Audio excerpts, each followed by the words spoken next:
I was thinking about your song, Stay Safe. One of the things that it says is, I want you free, but I need you alive. Yeah.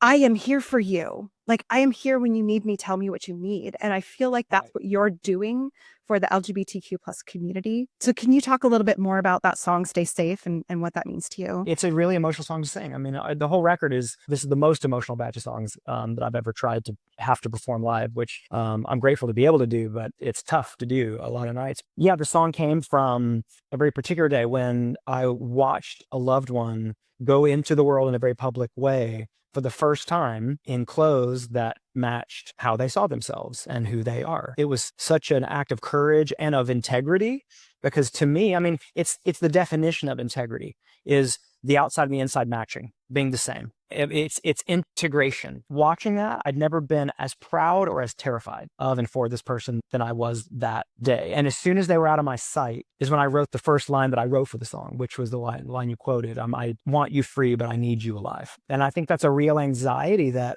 especially allies, and not just allies, I mean, even queer folks are going to feel when it comes to people who they love having to be in an extremely dangerous world, which it is an increasingly dangerous place. No matter where you are in the world, really, it's not safe. And it's especially unsafe for certain people. I mean, there was just a video that has been making its way all over Nashville, which is where I live, about a trans person being just violently assaulted. It was on camera at a self-storage place. So there's, while your heart leaps at the idea of someone demonstrating the courage required to express the full scope of who they are in the world in a public way, and how proud that makes you, it's a direct proportion to terror. And which is like why the song starts by saying, like, it does not require bravery to face the world as I am, and yet I see you weighing life and death every day in your skin. It shouldn't require that. It shouldn't be an inspiring moment of courage and integrity and bravery to simply go out in any public space as the person who you are. Mm-hmm.